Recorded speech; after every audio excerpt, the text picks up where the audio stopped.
You have seen him everywhere, but tonight you are seeing him live. Please put your hands together for Josh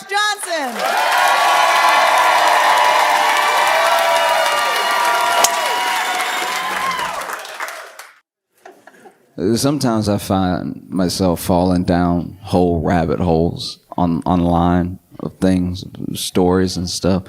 And there's a case, there's a trial. It just ended.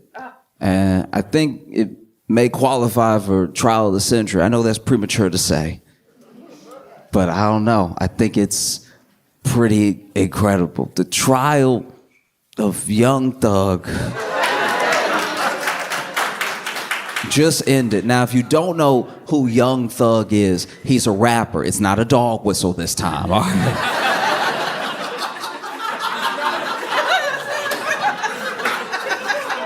Young Thug is a rapper that was on trial in Fulton County in Georgia, right? Basically, the state's case, what they were alleging was that he took all of the money that he made from music and he funneled it through and to a gang called YSL, a gang that he was supposedly the leader of, right? And that's the state's case. And the judge in the case looked exhausted. I've never seen a judge act like this before. Every time the court camera cut to her, her head was in her hands. And I'm not gonna act like I know the law, okay? My understanding of the law sort of begins and ends with Law and Order SVU, all right? So I know you can sustain, and you can object. I've never heard a judge be like, you can't do that. She said it a lot. And now the prosecution in the case, the prosecutor had given out a lot of plea deals. Ton of plea deals. More plea deals than I thought you could give out. I didn't have a number in my head, but this felt like an egregious amount of plea deals. It just felt like she was going to the hood like, you get a plea deal, you get a plea deal, you get a plea deal, you get a plea. She was basically giving a plea deal to everybody in Georgia but Young Thug, right?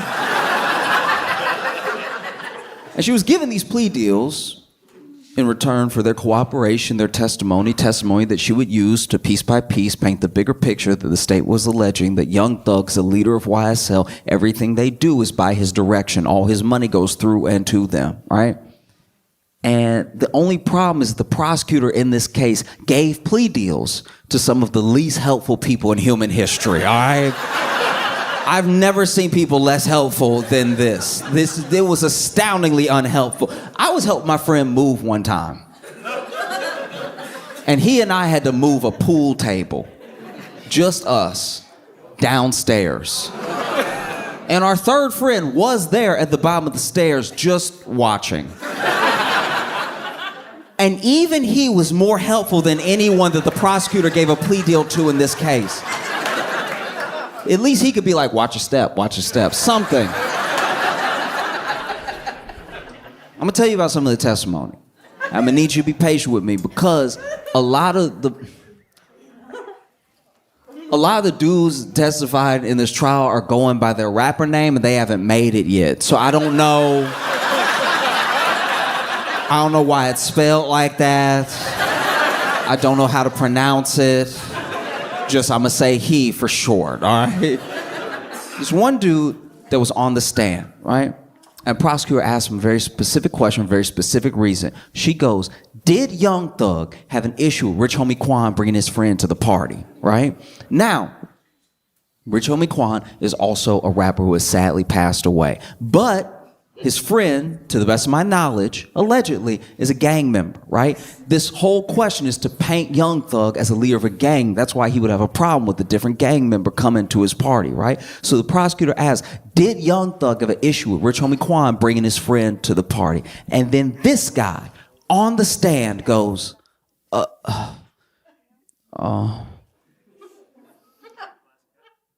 Thug, did you have an issue with Rich Homie Quan?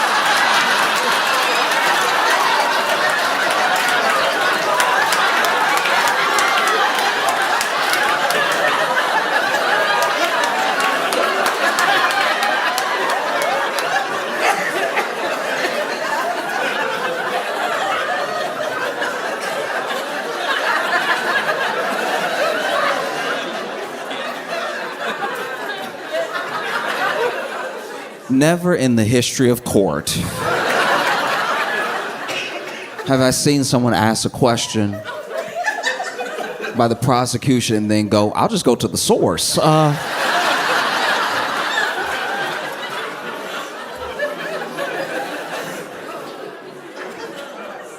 so then the prosecutor goes, no, I'm asking you.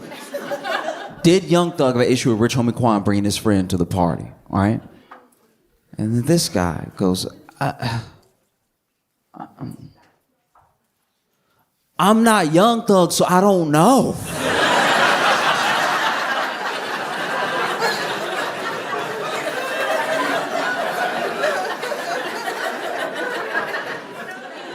Moments later, prosecutors are asking question after question after question, all alleging the same thing, all to the same end, right? And this dude, he's not being combative. He's not even being rude. He's just not being helpful. And so then the prosecutor pulls up, I don't know if she put up it exactly, but basically references his plea deal where she goes, I have right here you answering questions definitively that I'm asking you right now. And then this guy on the stand goes, y'all wrote that, I just signed it.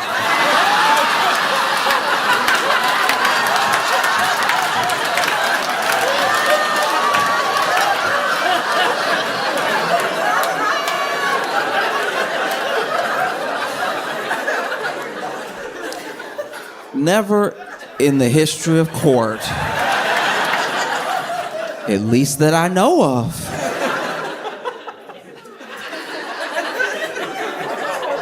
and it's like, you know, the internet especially was of two minds, because it was like people could not decide if these were like some of the dumbest people who had ever lived or legal masterminds. Because basically what this dude is saying in open court, right, is, look, you were about to give me how many years? I didn't want to do how many years, and you told me if I signed the paper, I wouldn't do how many years, right? So I signed the paper, but I'm not about to perjure myself.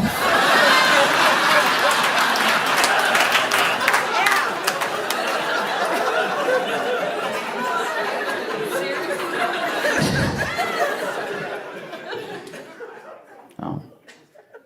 This dude was supposed to be on the stand for 3 hours. 3 days later.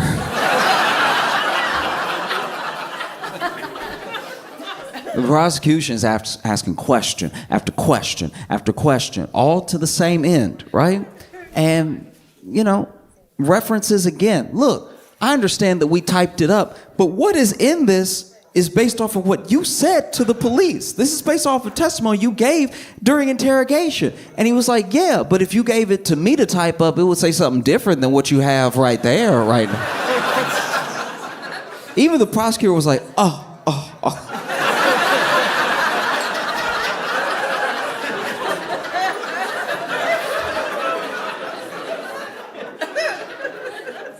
Question after question after question after question. And finally, this dude, he doesn't snap exactly. He doesn't lose it, right? I think he just gets exhausted.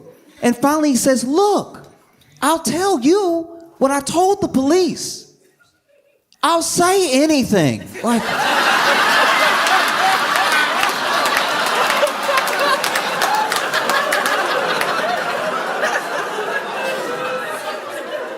this is a witness for the prosecution.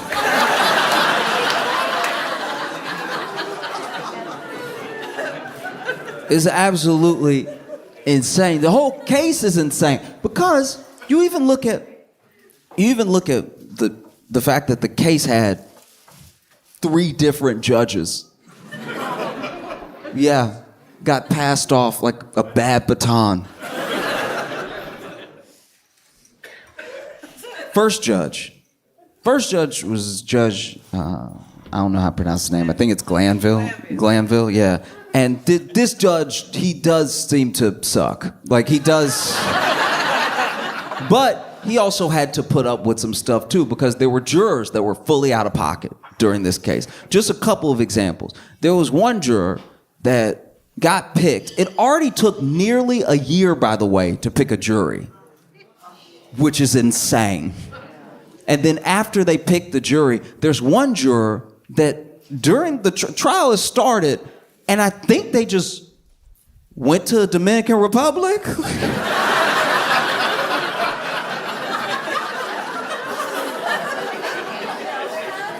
Deputies got sent to their house, were knocking on the door, everything, and then they got back, and they had to appear in court, and the judge was like, you have jury duty, you have to be here to be on the jury.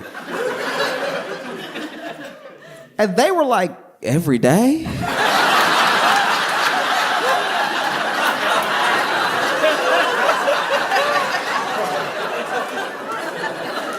That sounds wildly inconvenient.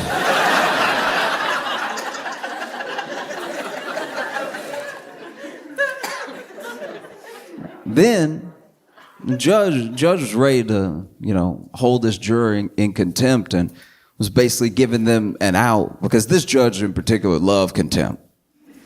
He had a lot of contempt. The entire trial full of contempt.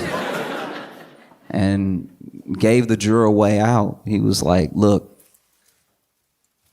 I could send you to jail, I could fine you, but what I'm gonna have you do instead is write me a 30-page paper on the importance of being a juror. This dude sentenced her to APA style.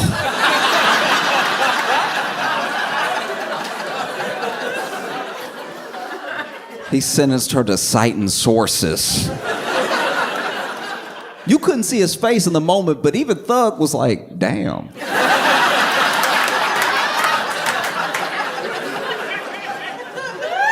That's cruel and unusual. I've never heard of that before.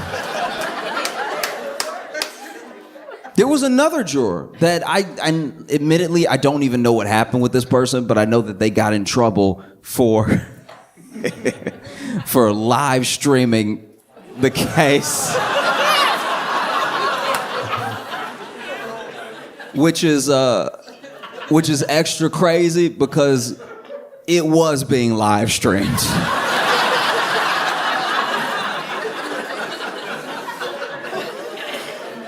Like if you had been watching at home, you would just see them sit with the jury like.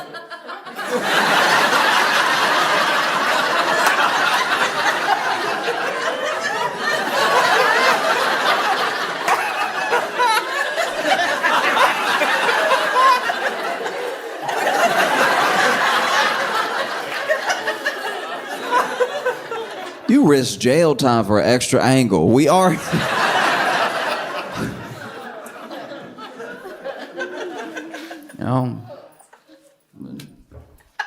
Judge Glanville, oof. There was a lot of plea deals being given out the entire case, like I said before. And some of the things that were happening was, this is me guessing, but there were people that were not being super forthcoming, that they probably didn't necessarily have to be, but they were in some sort of trouble. And so the plea deal was just given just as an extra, it's okay, you can talk, we just need to get this guy, right? And even with that, there were still people that didn't quite want to testify. And then there were people that were being so difficult, state's witnesses who were being so difficult that the state just could not get anywhere, And there was one person, star witness. Basically, the prosecution needed a through line. They needed something that would connect everything. And so they laid a lot of it on one person in particular. Okay? And they needed his testimony so bad that they pretty much gave him immunity on the stand. I didn't even know you could do that. It sounds made up. It sounds fake. I feel like he thought it was fake too, because he was like, immunity on, so if I say something on the stand, answering one of your questions, and it implicates Thug, but it also implicates me, I'm okay? Yeah, you're okay, you have immunity. Immunity on the stand, you're gonna be good. You sure? Yeah, you're gonna be good. Okay, I'm not even joking. He goes, okay.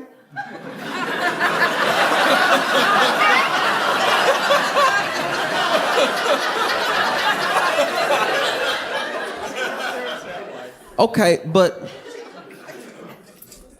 what if it's federal?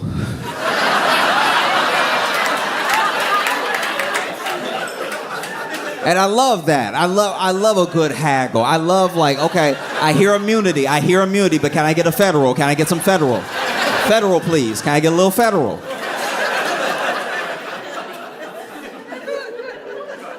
Oh, it's beautiful. This dude gets all the stab, and you can tell he doesn't trust it. You can tell he's like, nah, they're up to something. Doesn't want to answer any questions, but we told you have immunity. All right. Basically compelling this man to testify, dangling immunity in his face. Sits on the stand. First question from a prosecutor. How old are you? And he goes,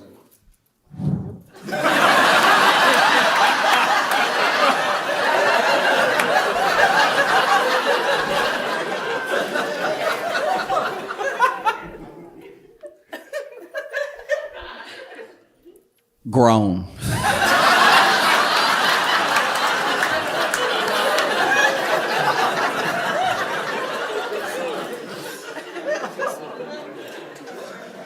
And the prosecutor's like, what do you mean by grown? It's like, I'm an adult. Prosecutor is like, okay, seeing as you're an adult, how many years is that?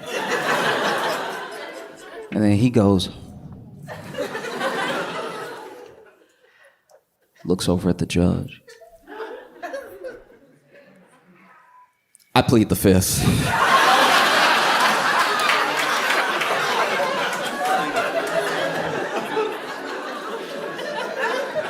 Truly incredible work. Truly phenomenal, They would be asking him lots of questions, question after question. And it was getting frustrating for the prosecution. It was getting frustrating for the judge because, look, maybe I'm doing my best to be as fair as possible, but when you watch a case like this, it does just seem like if you're a defendant, you're up against two parties. You're up against the prosecution and you're up against the judge because everything in this case kept giving the prosecution chances, even when they would mess up. Because once again, they're not being given a lot with testimony, but there are things that they have in hard evidence. They're just not bringing them all together to make it cohesive, right? And then this star witness's testimony is not helping. So then, can't stress this enough, you cannot do this. Judge Glanville supposedly has a secret meeting with the witness and the prosecution, but not Young Thug's lawyers, right? It's something in Latin that I don't know how to pronounce, but you're not supposed to do it. And basically, in this meeting, this witness is then threatened with the dangled immunity and everything. Oh, we'll charge you for this. We'll hold you in contempt for 2 years. We'll put you in jail. All this stuff, unless you start testifying, unless you start answering questions to the best of your ability. I don't want to hear any more of this pleading of the fifth, all that stuff, right? And so then they go back to court, and he's answering questions so well that the defense gets suspicious. Defense is like, what happened between now and lunch? All of a sudden, he remembers everything. He remembered what color everybody was wearing.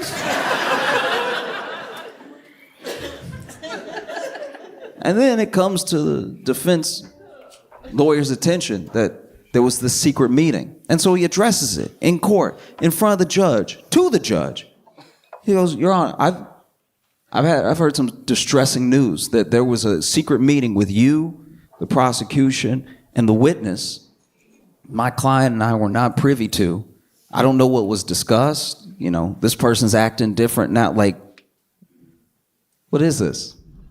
And the judge, instead of denying it, instead of being like, that's a horrible accusation, that's not true at all, the judge goes, who told you that?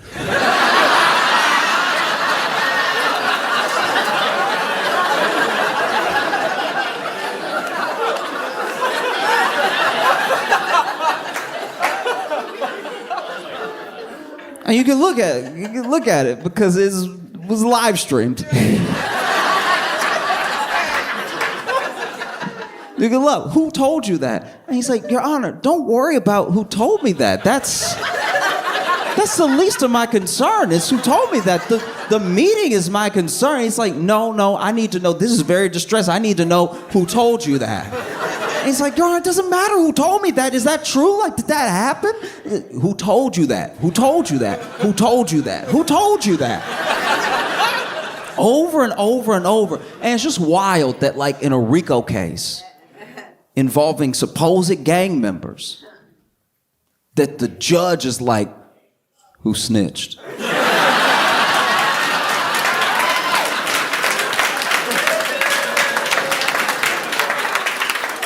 Nah, for real, who snitched? Huh? Like, hey, I need you to come up out them names. Who snitched? Ain't nobody play with. Look, I will bust everybody in here right now. Who snitched?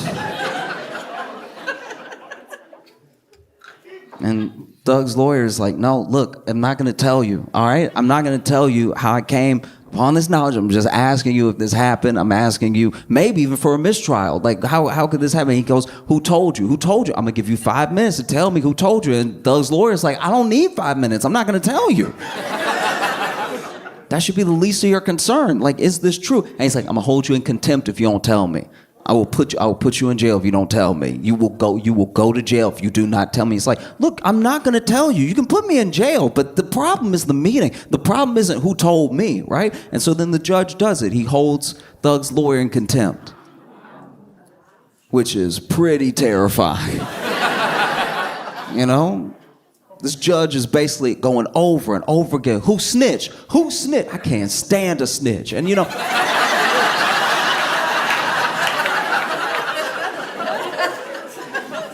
And you couldn't see Thug's face in the moment, but he had to have been like, I know, right?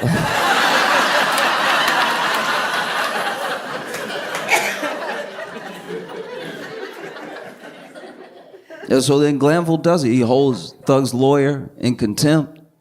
And, you know, the Bar Association hears about it. And they show up to back Thug's lawyer up because that's terrifying. That's terrifying if a judge does something, doesn't even bother denying it, and then holds you in contempt for asking. That's a scary court system. You know what I mean? Because that's one of those things. If it can happen to anybody, it can happen to anybody. Like, I know that it's a case involving hip hop, involving like gang culture, whatever. But that particular thing, that could happen to anybody. I promise you. That's very scary. You know. And so the Bar Association shows up to back this dude up, and it looks like his case is going to be heard, and probably the contempt is going to be thrown out. But basically, they tell Glanville, it's like, there's no way you're impartial. If you're trying this hard, there's no way you're willing to just let the facts play out. And so Glanville has to recuse himself from the case. And one of the things about recusing yourself, it doesn't undo damage. The case just goes on, you know? So there's still this like contempt hanging over Thug's lawyer's head and stuff.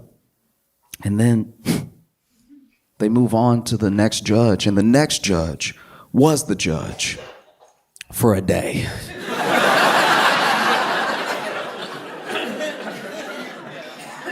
I'm not a judge, and I don't know how judges get cases and stuff. Apparently this case was just given to her randomly and everything, and then she got the case and she was immediately like, hey, y'all, I can't.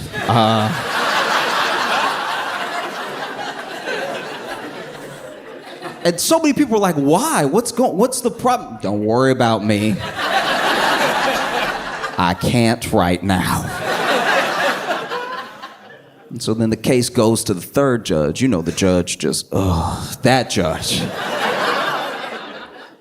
The case goes to her, and she does her best. But it's very difficult. It's very difficult because there are things happening in the case that should just never happen. They actually had an officer come in who was, I guess you could almost call him a specialist in RICO cases through his police work, right? And even he made a mistake on the stand that had the defense asking for a mistrial because basically the state handled the case so poorly, so messy, just so confusing, right? That the defense would be asking for a mistrial consistently. They were asking for a mistrial the way that you act when you got 2 cards left in Uno.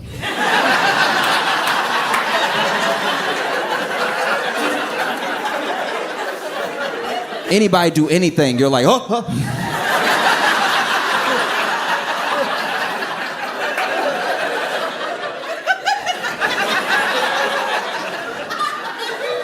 Defense would call for a mistrial nonstop. That's a mistrial right there, Your Honor. He just sneezed. That's a mistrial. He gonna get everybody sick. Because this witness on the stand, his testimony, I'm pretty sure, had to be thrown out because even though he's an expert in RICO and everything, it was 2 things were revealed that were pretty distressing. One, it's a RICO case, so they're trying to get everybody on everybody's crimes, but they never bothered to really look at the financial records of Thug. Which is pretty insane if you're telling me that all the money he makes, he runs through and to a gang. And you didn't bother to check a Chase statement or anything? That's wild. And then, while this officer is giving testimony, he makes a mistake that obviously wouldn't be called out by the prosecution, but does not get called immediately. And then the defense hears it, and then they're like, this is crazy. We can't allow it. Basically, he references past convictions as part of a testimony to what this person would have done in this case. And you can't do that. You got to judge it by the merits of the evidence you have in front of you about what happened right now, right? And at one point, the judge loses it. She storms out. The judge goes, I can't take it anymore.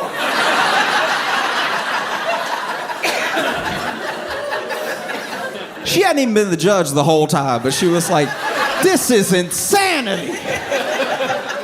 And you couldn't see his face, but you could imagine Thug being like, I know, right? Like,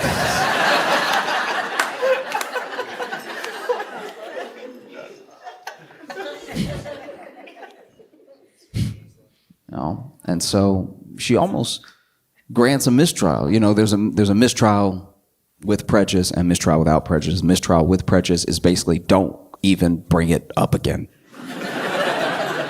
Mistrial without prejudice is like, okay, you didn't make the best case or something happened or a bunch of jurors went to the Dominican Republic, so like,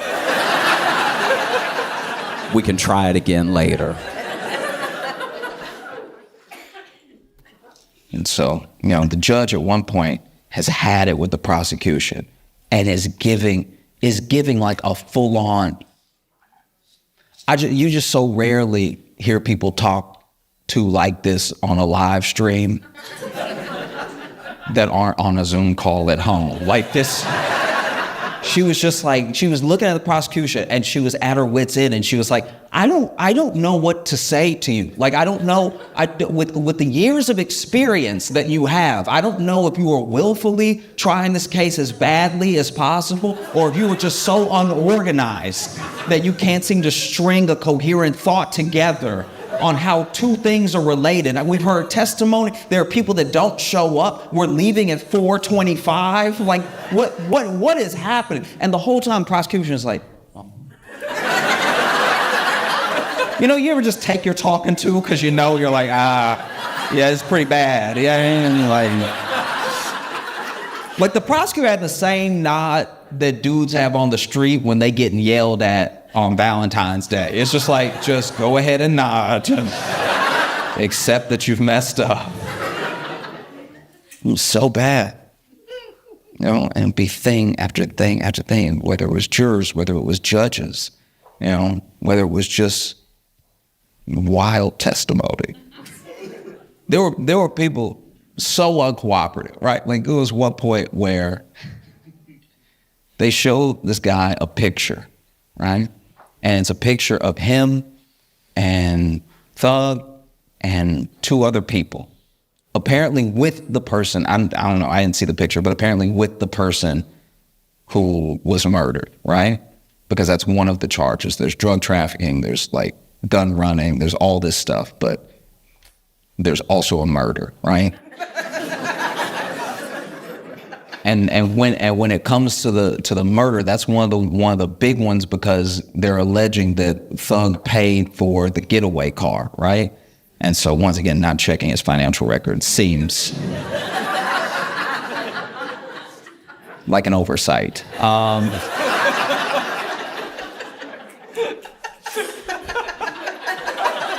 I'm not a lawyer. I'm just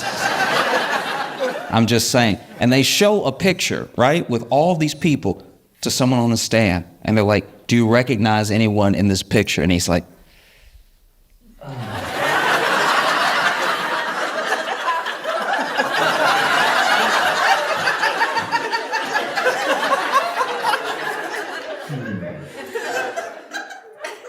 I see me.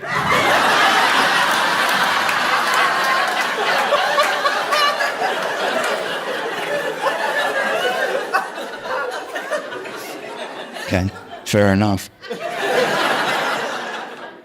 Even when it came to start with this, there was one time where they simply asked this dude, when did you meet Young Thug? And he was like, before I went to jail.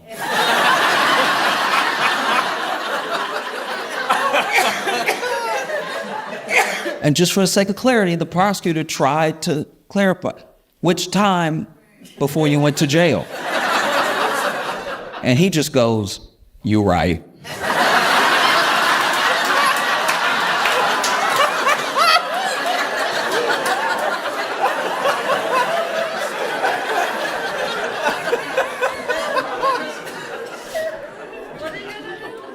And I don't know how you handle this sort of thing, because this ended up being the longest trial in Georgia's history.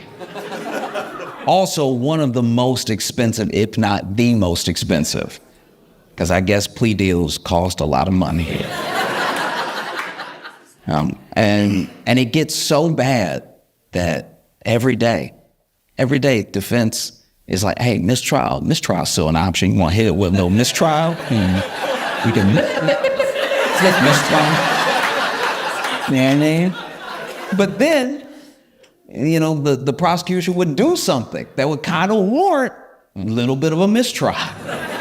Like there was even one point where they had someone on the stand read a caption from an Instagram post. And this caption had been poured over because basically through the hashtags, what a lot was being alleged, because whenever there's letters, whenever there's numbers, it could have no meaning, or it could have double meaning, or it could mean exactly what the prosecution wants it to mean. It could mean what the defense wants it to mean. And so they were arguing about this one picture over and over again before they would let the person just read it out loud to the jury, right?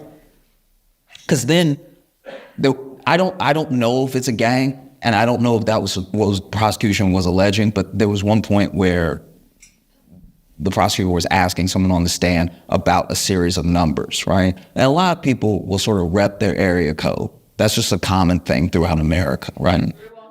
Exactly.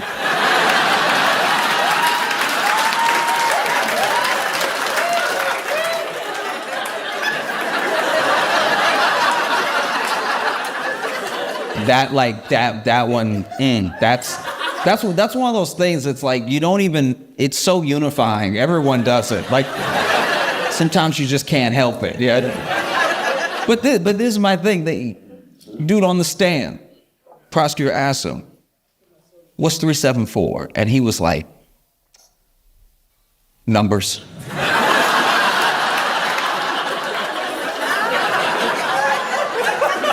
Maybe it's a gang, maybe it's not. I have no idea, right? But basically, there's this one picture that's being poured over and over again, and this was the straw that sort of broke everything, right? Because they made agreements, and they had even redacted the picture so that only what would be read was what the prosecution and defense agreed on, based off of the evidence that they were both showing, right? But then when they actually gave the picture to the person on the stand, nothing was redacted. And the prosecutor had them read everything. And so then the defense is like, Your Honor.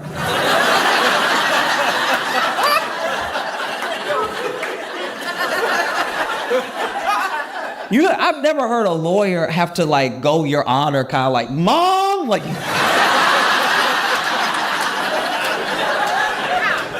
But this was it, Your Honor.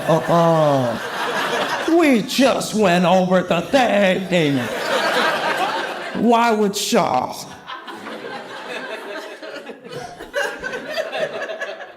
And sure enough, Judge agreed. Judge was like, look, I gotta do something else with my life too. Like, it's just, it can't just be this. And the judge said an interesting thing, and like I said, I know a little bit about the law, most of it, what not to do from this case. But the judge says something where she's like, I'm basically trying to salvage something here because I don't want an entire jury's 11 months to be wasted. I don't want, which to me is a little weird.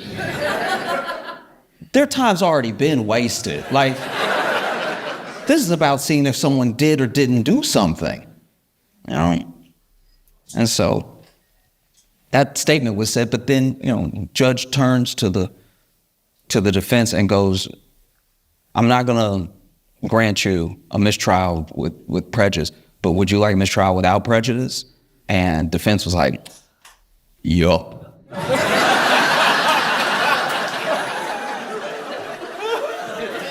And then she was like, I'm inclined to give it to you because this whole thing, this right here, no.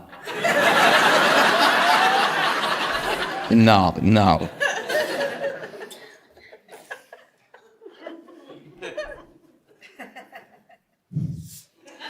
And so then, you know, they get to plea dealing a bunch of people day after day after day. And then they actually go to Thug and they're like, look, you're facing like 25, 40 years for all the things that we are alleging, right? But we'll give you probation, right? We'll give you probation if you just admit that you are the leader of YSL, a gang where you take all the money and you funnel it through into the gang and everything they do is at your direction. Like if you'll just say that, probation, you'll be good to go, right? And then Thug says, no, I'm not just gonna accept. You came to me to make your case for you. You know what I mean? No. And that's a very, I don't know, to me, that's a very, like, brave thing. Like, I don't even fully understand all of the conditions around the sentence that he actually got, but that was what he was initially presented with. And he said no. And then the state said, okay, we're gonna make sure that you do 25 years. And that doesn't sit right with me. And it obviously didn't sit right with his defense attorney. His defense attorney brought it up when the judge was about to make a decision. Basically, he says, Your Honor, the state came to us and they said he could do probation if he signs this piece of paper, or he could do 25 years if he doesn't. And I'm just kind of curious why the state would allow someone that they're so sure is a racketeering, drug peddling murderer to go free with probation if they're sure, right? And that he'll do 25 years if he doesn't say what they're so sure of. And the judge was like, good point.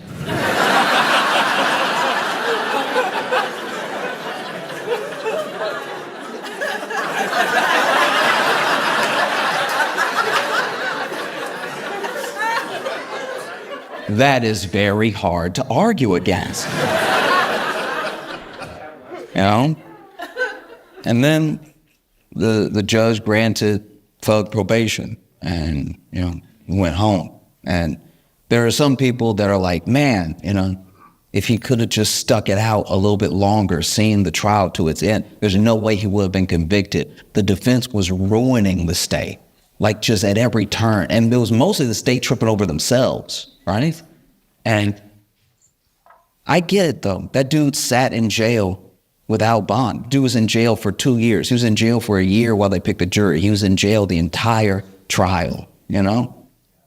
And every once in a while, don't get me wrong, every once in a while, Thug would also laugh. Because, like,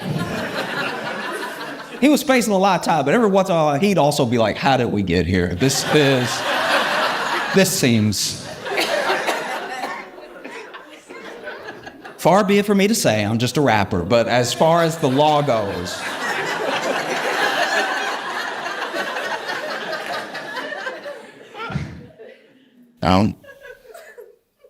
But what? I don't know. I don't know. I get it. I get somebody tells you, hey, you just do 3 more months, you'll go free forever. Maybe. That's scary, you know? And it's also scary that, like, that the state needed it this bad. That a lot of cases come down to reputation over justice. You couldn't just take the L, right? It's like, no, you will die in prison for me to not look bad. That's terrifying, you know? And I know it feels like it can't happen.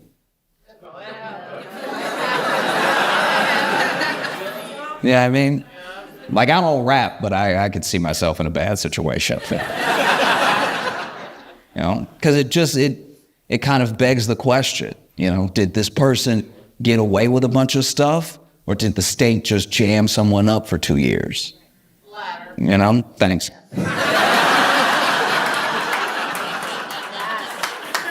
But that's my thing. It's like I don't even know, and I'm obviously not Thug. You know, I hope that everybody can like move on in the most prosperous way possible. I really do. Everybody that testified, everybody.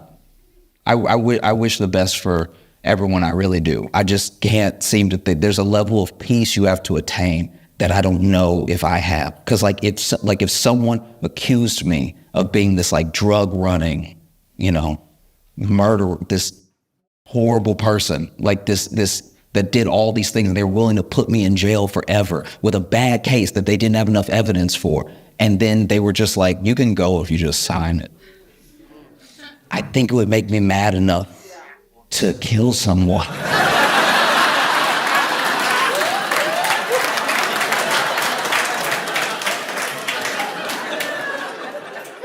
But that's just me.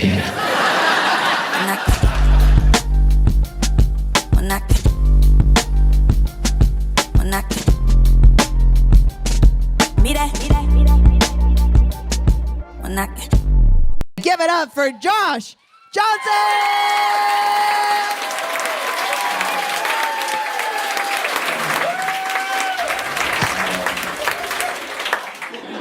Before I came here in San Francisco, there was a pirate. No, it gets worse. There was a pirate threatening a tourist from Brazil with a blowtorch, right?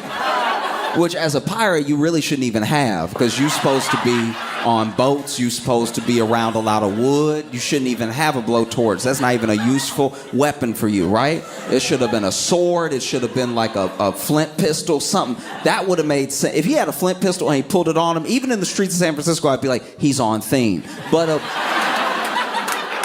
a full-on blowtorch, how, right? And when I tell you that this man was a pirate, I don't just mean that he was dressed like a pirate. I think he was a pirate. Like, I think he didn't seem like land was treating him well, okay? And so now he has a blowtorch, right? And he's cursing out this person who apparently is this tourist from Brazil, which also, if you're a tourist,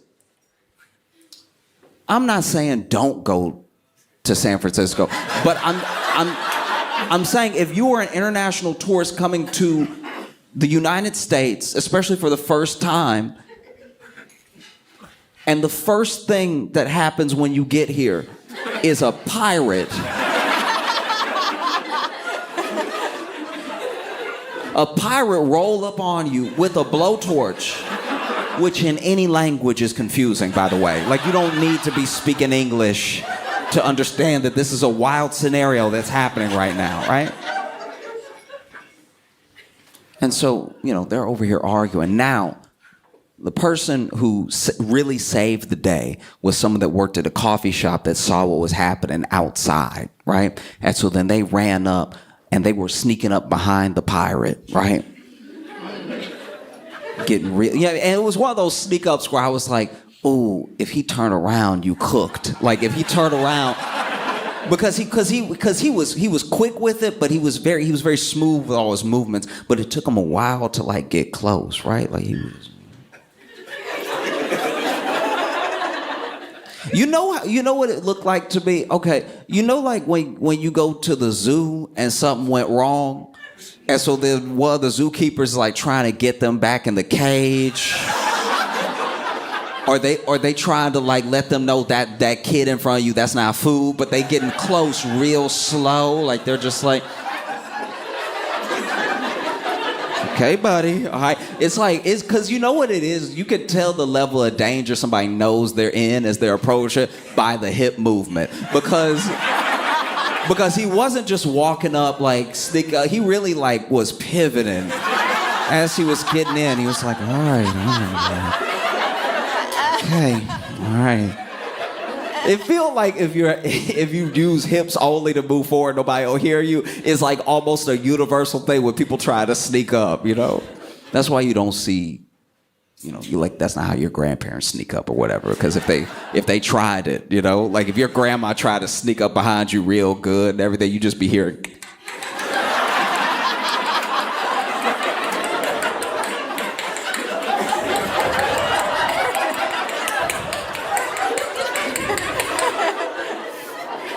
So she's like, I'm gonna have to lean, right?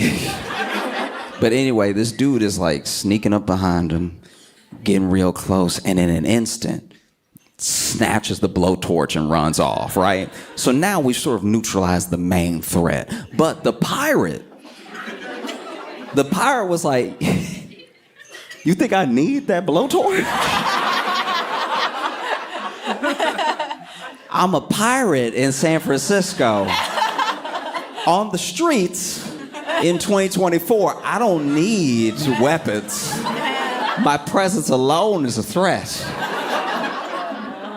And so then somebody's filming the whole thing, which normally I'm like, why do people do this? Why do people film instead of help? You know what I mean? Like, why do people just from afar and then they're filming and this is another person who could have been helping that because that guy's sneaking up by himself. He's just, you know what I mean? But then, as someone who watches all the videos, I do get it. Like, I do.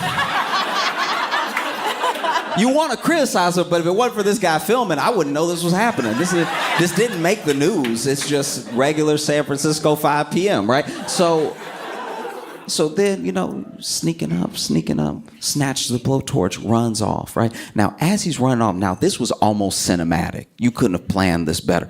Because as the coffee shop worker who was running off with the blowtorch passes the camera, like right as his head passes the camera, you see that the pirate and already started punching, right? So it was just boom like that, right? Now this guy tries to roll with it, and he had good form, especially for a tourist that is being approached by a pirate. I would have just been hit. I would have just been like I don't think I would have moved. Like this dude really rolled with the punch. Now this is when the two nudists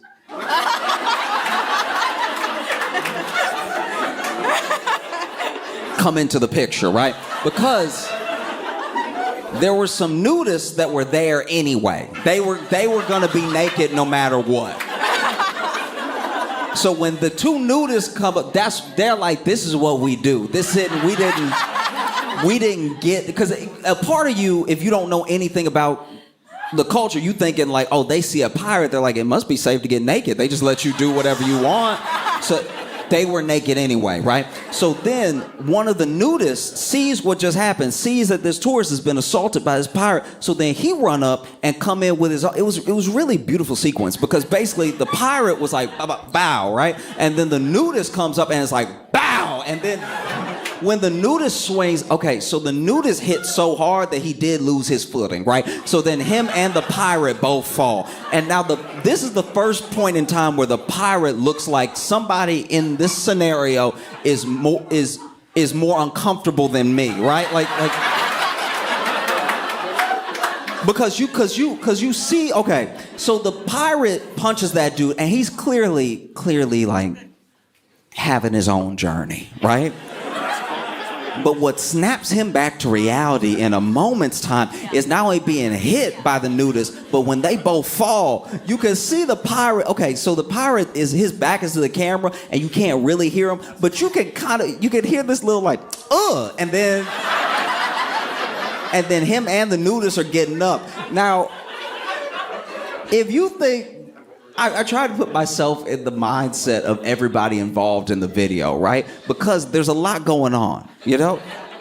We already got this hero who snatched the blowtorch. Now, this person, we don't know how long they've lived in San Francisco. We don't know how long they worked at the cop shop. We don't know how long they've known this pirate, right?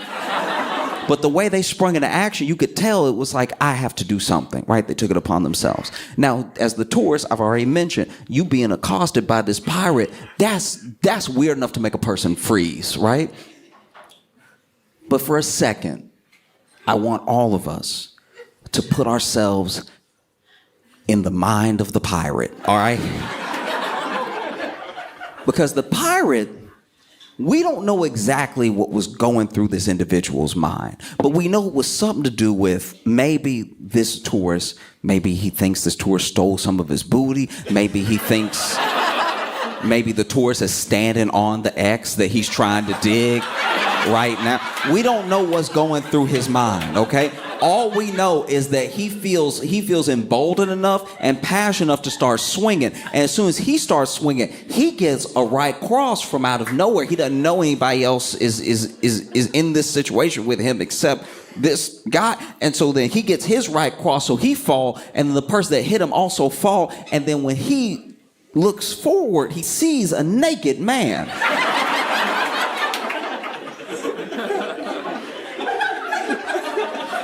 So you can see, even on the pirate, like, oh, I didn't sign up for this. This is too much. Wouldn't that be funny if the pirate was like, I'm a Christian, I don't really...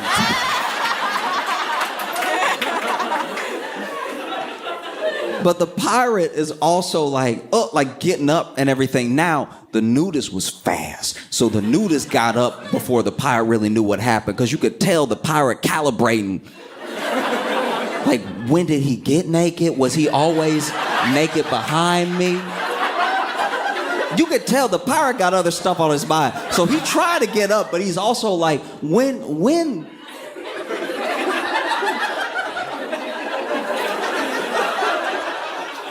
did this guy... And so then the nudist gets up, and the nudist tries to get another lick in before the pirate can get up, because to be fair to everybody involved, you don't know how quick and strong this pirate is, right? Like, is this a PCP pirate? Or is this a meth pirate? Or is this a crack pirate? We don't know. There are categories. And we don't know which one he falls into. You got your first lucky shot on him, and that didn't knock him out, so now you're in trouble, right? So the nudist gets up quick, and when the nudist, okay, he goes to do this thing that you really only see happen in like bus fights, where the pirate's still on the ground, and he tries to do a little like, wow, like he tries to do like an uppercut as he's getting up, and I think he misses. He either missed or it didn't faze the pirate at all. He probably got hit and was still like, where did this guy come from?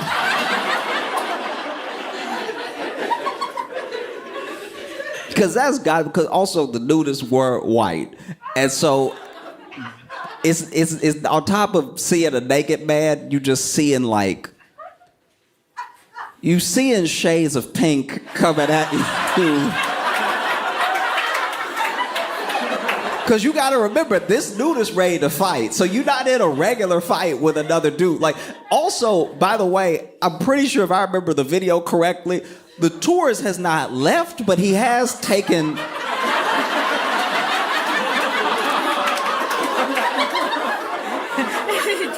He's taking the position of an audience member. He just like, yeah, he's crazy.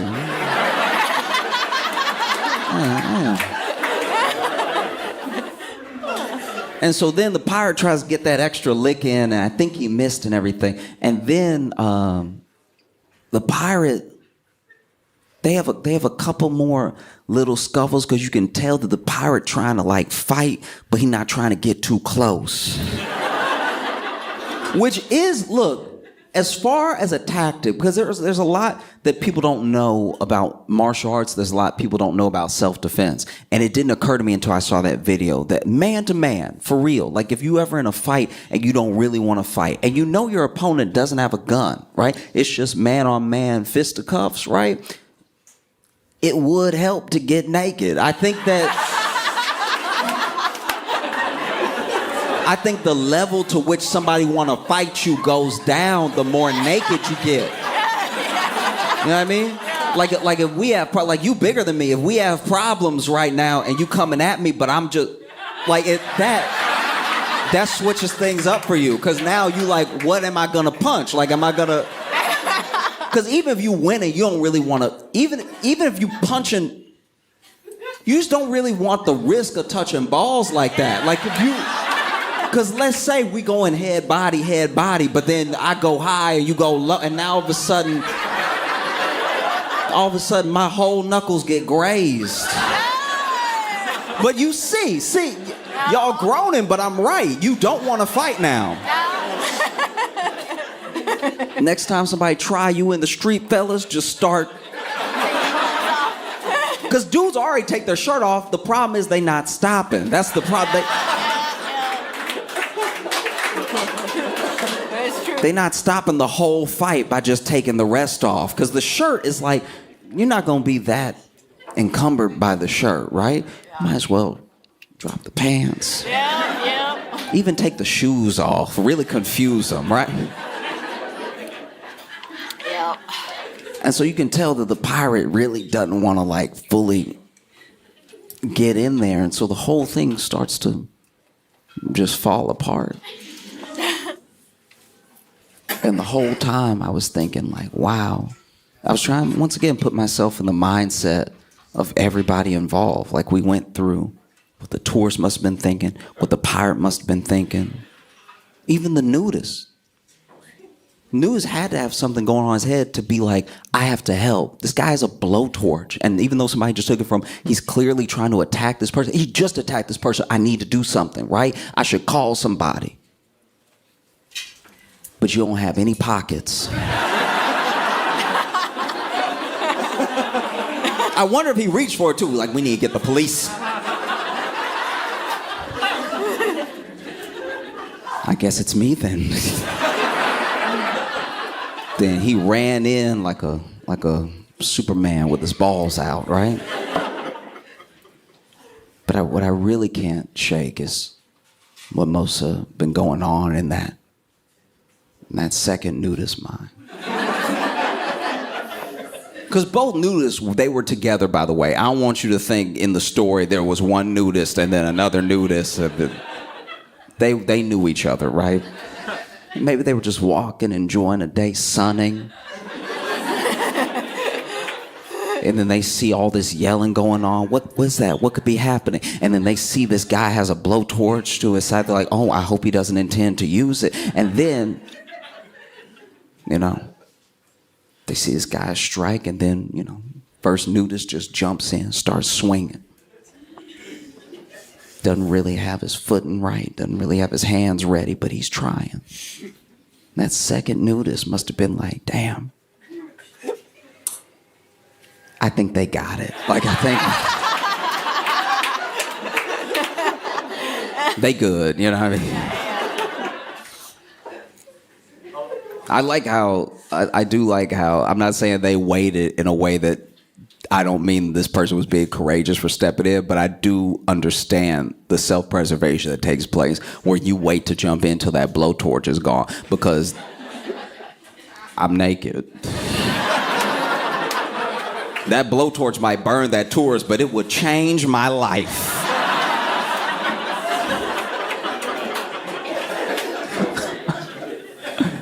Yeah. It's wild stuff. Oh, I also want to say real quick, thank y'all so much for coming to the show. Thank y'all for being here.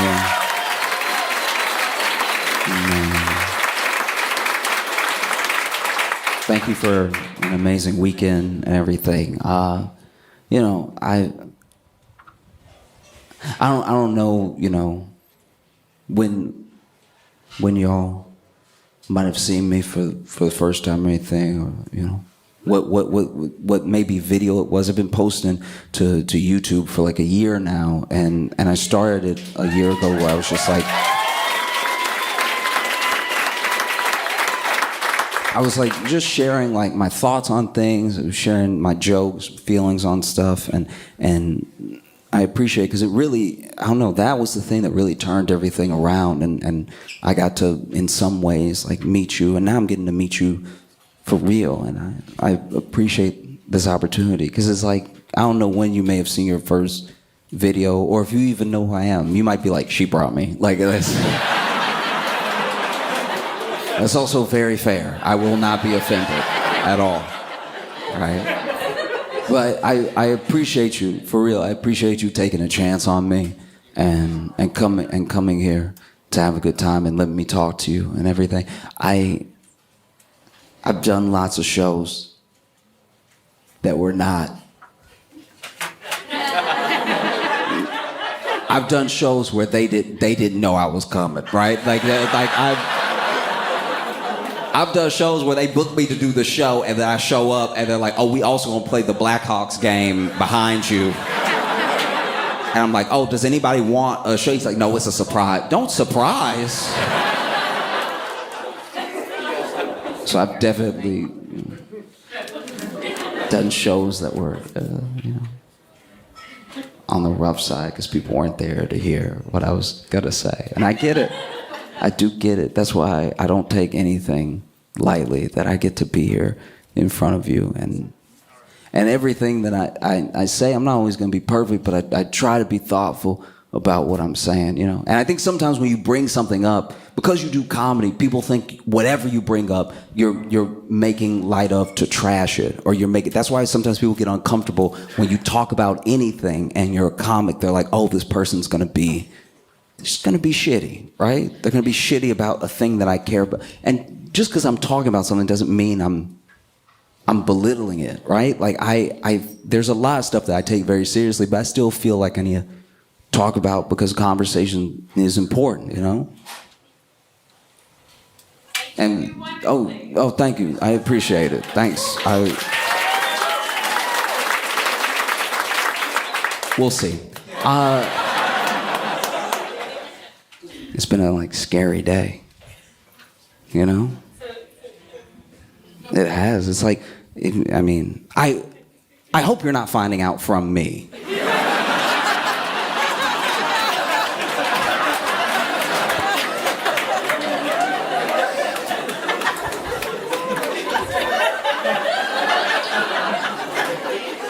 But someone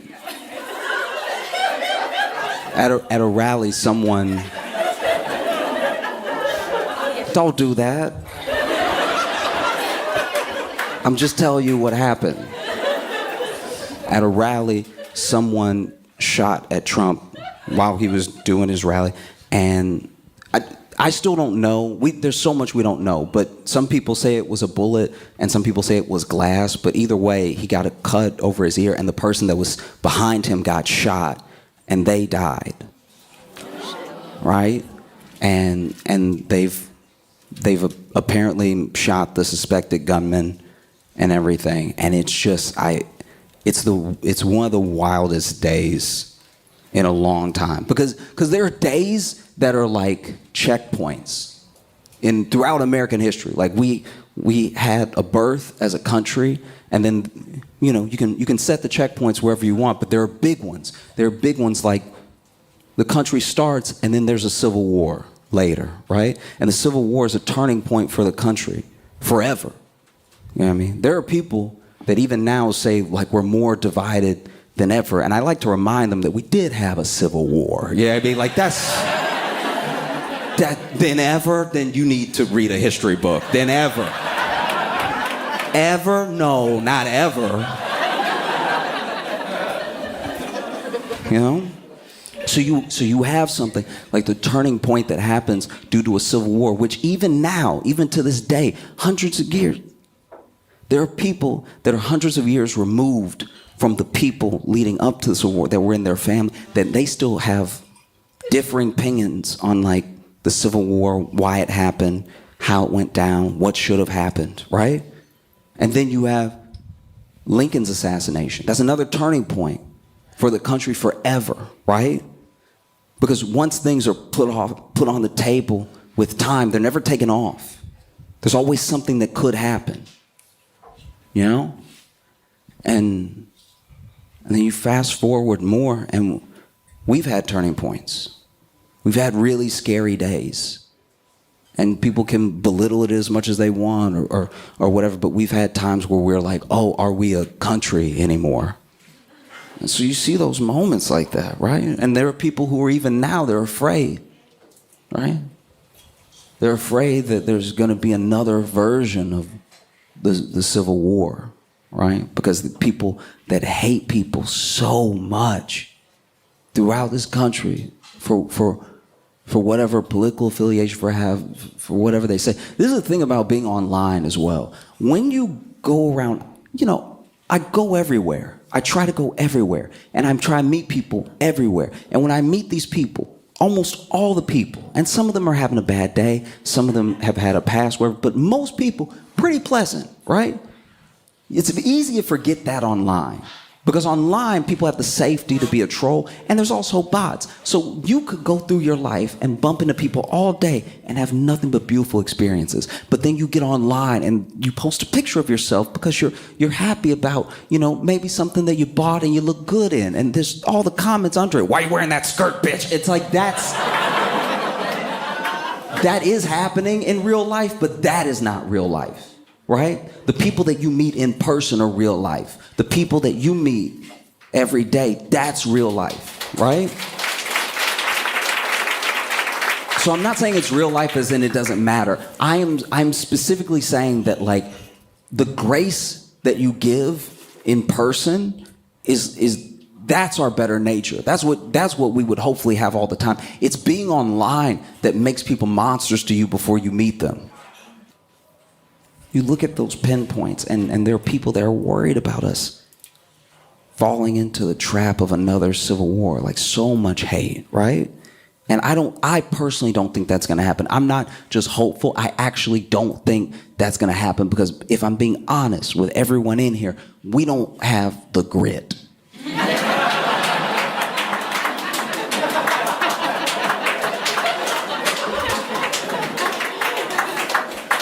I'm not saying that there aren't people with guns. I'm not saying that people have murderous intentions for their fellow Americans. I'm saying that as a country,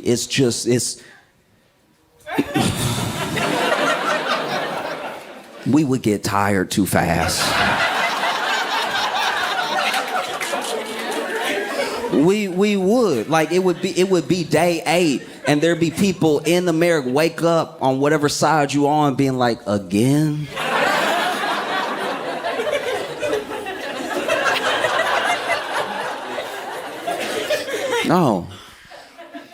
No, I'm not saying that violence is impossible, and I pray it doesn't happen. I pray even more now that it doesn't happen than I did before, but I think that it's not going to split up the way that it did. You got to remember, the country was full of colonies, and travel was difficult.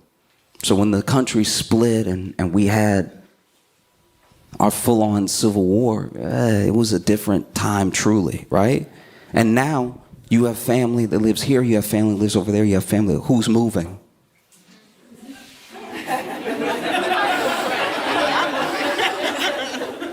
Because we're too interconnected now in a way that I think is good, in a way that actually forms a union, right? We're quilted together now. So no matter how you split us up, whether it's north and south, east and west, eventually, whatever side of the war you're on, eventually someone would be like, I just want a good taco.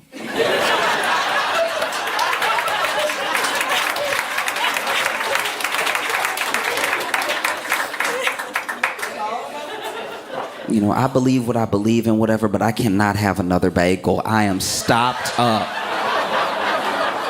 For my health, I can't do it.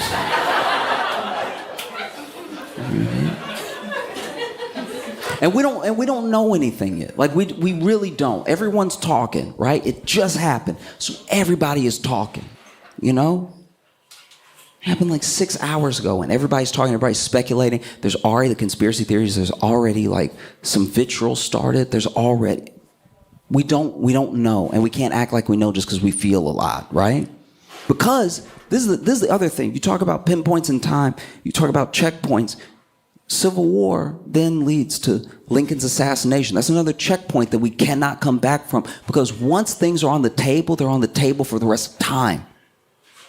That's why you have to be careful what you say and what you do, you know? And so then you fast forward even more. It makes me think about the assassination attempt on Reagan.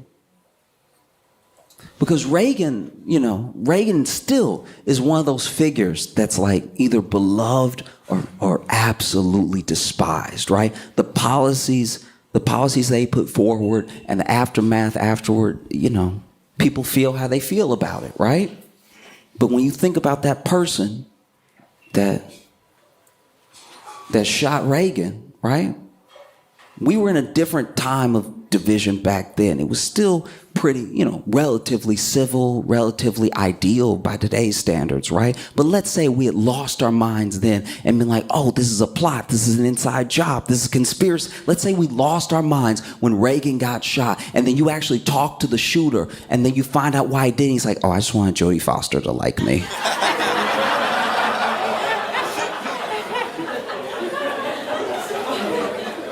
Imagine that, though. Imagine if we had lost our minds. Imagine if we had had some sort of civil war, some sort of backlash, some sort of retribution over here, all for somebody who's like, did Jodie Foster see it, or just trying to find out what Jodie doing? That's my thing. That's my sincere hope, right? I'm hopeful, and I hope you know that I pray for all of you. I pray for all of us, like I do. And even if you don't subscribe to like whatever metaphysical subscription you hold, right?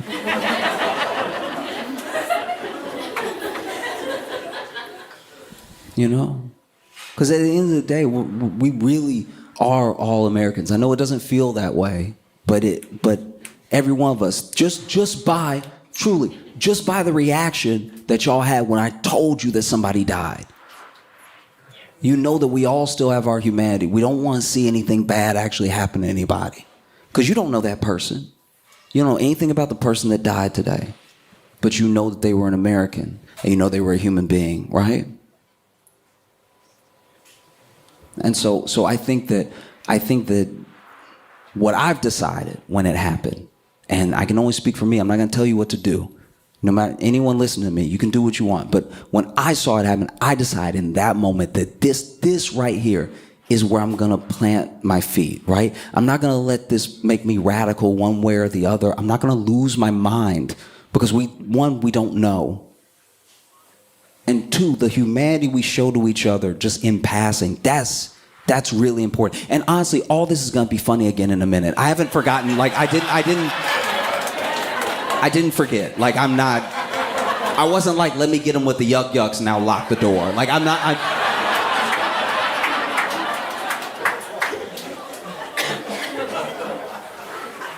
just hope, like my sincere hope is that this can be the thing that like scares us straight. You know what I mean? Like this can be the thing. It's like, oh, actually, you know what? I don't actually want any violence. I don't want anything bad to happen. You know what I mean? Because they're snowballs, right? So I just, you know, I think about that, and I think about, if you're not familiar with the show Scared Straight,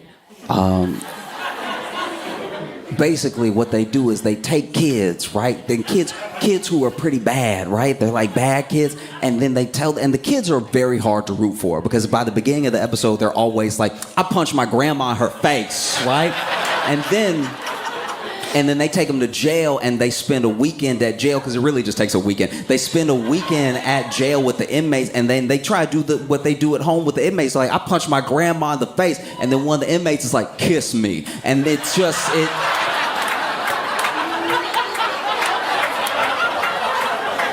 it changes, right? It changes the vibe. And I'm not saying it works for every kid, by the way. I'm not saying that this is a foolproof thing. We can talk about child psychology however you want, but I'm saying for the kids that it does work for, it was actually something bad happening that woke them up, right? It wasn't just me coming to my senses one day. It was like, this is rock bottom. You know? You don't just wait for rock bottom. You don't just try to fall until you find it. You can decide it for yourself. This feels like granite. I think I'll stop here, right? But I also know that, like, sometimes if you don't say anything, if a thing goes unsaid, people think it goes unthought, right? And if you don't reach out to people don't know you care about them. I care truly. And people are going to feel the way they feel about me or feel about me talking about this, but I care about every single American in a serious way. We're a country, and we're a country of people that are different. We're a family of people that sometimes hate each other. That's what family does most of the time. I went and got a dentist through unconventional means. Basically, my dentist was handing out coupons. You know the little door knocker coupons that they put on the doorknob? Okay, so my dentist had been putting those on the doors in my neighborhood, and so I came home one day and I grabbed it and came inside. It was that and 2 pizza coupons. And I was reading it. I really don't even remember what the deals were, but this is when everybody was trying to make everything a coupon, like in 2013, 14, when everybody was like Groupon was big and all this stuff like that. Like, I don't remember what the deals were, but it was like 2 teeth, get 1 free. Whatever it was, I don't remember. All I remember is there was a teeth cleaning on there. And so I was like, oh, okay, I'm gonna go get my teeth cleaned at my new dentist, because if this dentist has coupons, this is the dentist for me. I have no money. And I didn't have like dental or anything, so I was like, I need any break I can get. Now, I went there, and the dental assistant was very professional. She was very good, and that's my thing, is that any professional of any type, you want them to be confident in their competence, right? Like, you want that's why you lean on them, because they look like they know what they're doing, and they have the confidence in somebody that knows what they're doing, so you just leave it to them, right? If there's any point where you have to question that, it ruins the whole like, I've been on the bus before where the bus driver looked lost.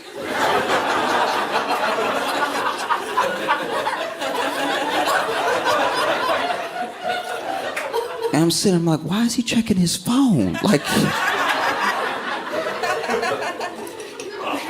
but I'm in this dentist office. The dental assistant is amazing, and she's very quick, and she's asking me the questions. They even do the X-ray of my teeth, where they put the thing in their mouth. They're like, doo, doo, doo, doo. That's your teeth, right? Like, she did all that stuff, and then my dentist comes in, and my new dentist, walks in. And he is very clearly missing a tooth.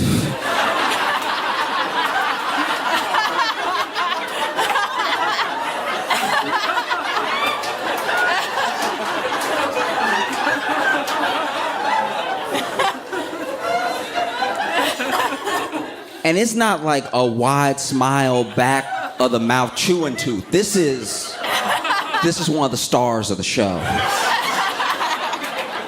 This is one of the teeth that when you smile goes like, ba-da, like it's. And so he missed, I don't know how to describe this, but he missing the tooth hard. Like, he might as well be missing 2 teeth the way he missing this tooth, because it's not a center tooth, but it's it's one of those teeth where because it's missing, I don't know how big it should be, so it feel like he missing the whole front row. Like it's very distracting, right? And so then he come in, and I don't know if it was recent that he lost his tooth or something, but the space in relation to his tongue is causing some slippage, and it's making him lisp, right? And so he walks in and he's like, "Hi, how are you? Have a seat." Because I stood up to shake his hand and everything. He's like, "Yeah, have a seat." And I'm like,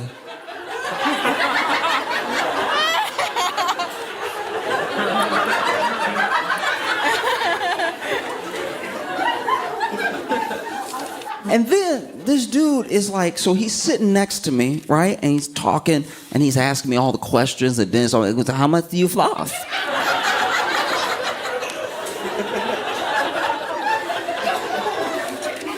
And this, so I was getting upset in the chair because, you know, he's asking me, "How much do you floss?" And I'm like, "Oh, I floss every day." He's like, "Are you sore?" And I'm like,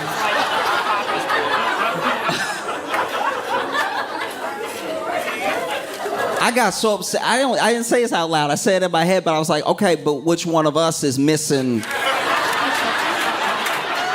You know what I mean? Like, how dare you question what I'm doing over here when I'm working with a full set? You know what I mean? Like that. That's why. Are you sore? Like, I was like, that's unacceptable. Because he was getting snippy with it, which I didn't like. That's attitude, right? And so then I'm like, yeah, I'm sure. And then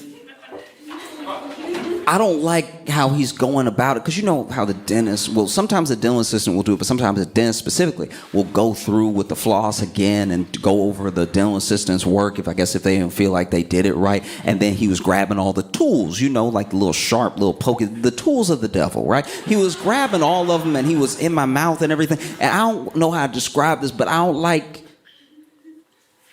he being rough with my mouth, you know what I mean? And he being rough in a way that's like, you know, like when you driving and somebody got a beat up car, so they driving reckless because they don't care. They don't care anymore what happens to their car, so they might as well bust up your car because their car's already doomed, right? And you'll see it'll be like a busted tail light and just no bumper at all, and they taking some real risks without turning lights on, right? They won't have that blinker on at all. They just be picking whatever lane they want because they're like, "Hit me, I dare you," right? "Hit me. You might knock something back right. You'll be doing me a favor. Go ahead and hit me," okay? And so that's how he's being in my mouth, because he's really like going hard, and then he gets to the tooth on me that he missing, and he really give it a, and I'm like,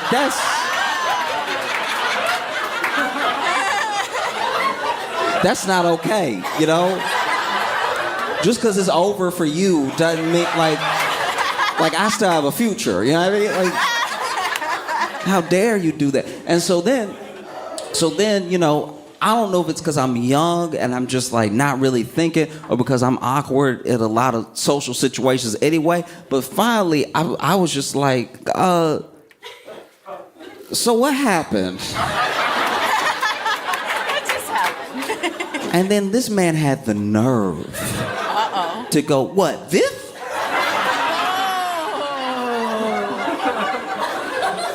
What else could I mean, sir? No, there's something on your lip. No. He's like, "Oh, this?" I was like, "Yeah." And then he takes the tools out, you know, the little hose that they have in your mouth, and they're sucking up all. Puts that to the side, puts the tools down, puts his hands on his knees, and goes. Got sullen, right? I felt bad for asking. He got really quiet and sullen. He was like, "I hoped you wouldn't notice."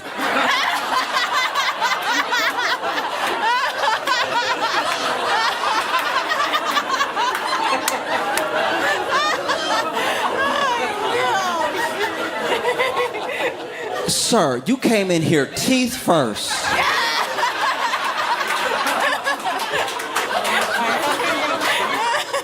Smiling in my face, and you thought I wouldn't notice. one of the main teeth. Rude. I can't stress this enough. Like, it was one of the teeth that if he committed a crime, that would be how they got him. Like, that's... Do you know what I mean? Like if he stole something tonight, they'd be like, it was this one that was... You know what I mean? Didn't even have a gold tooth in there. Didn't even have something to be like, oh, I'm a different type of dentist, right? It didn't... Just avoid.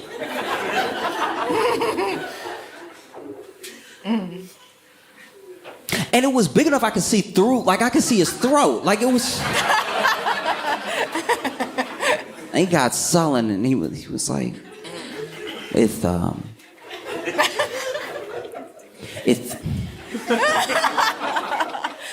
actually recent. I was out with some friends.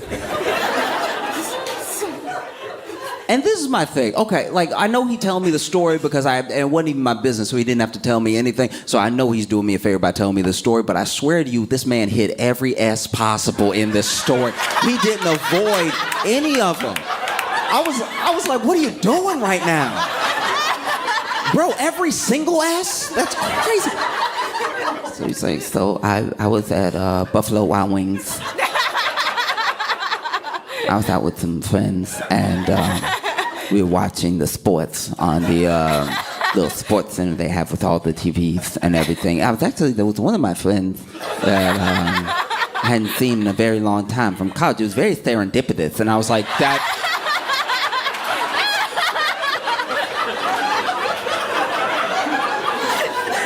Don't do that. You didn't need that one at all. That was... You could have said fortunate. That...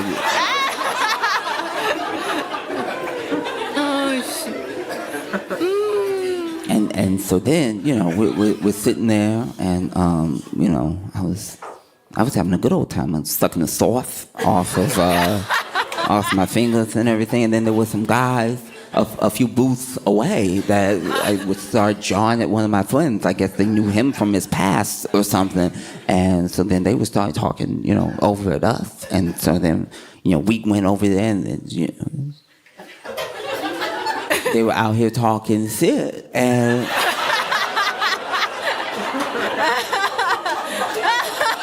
it's like truly some of the most Chicago shit I've ever heard in my life, because these like out here talking shit, and then, you know, I went ahead and I popped one in their mouth, and then he popped me right back, and I swallowed, so that's why I'm missing the tooth, and I heard that and I was like, oh, is that all? Okay, go ahead. Go back to work. You a good dentist. You was not a good fighter. I get you. Okay. Yeah. Maybe next time, let them talk, you know?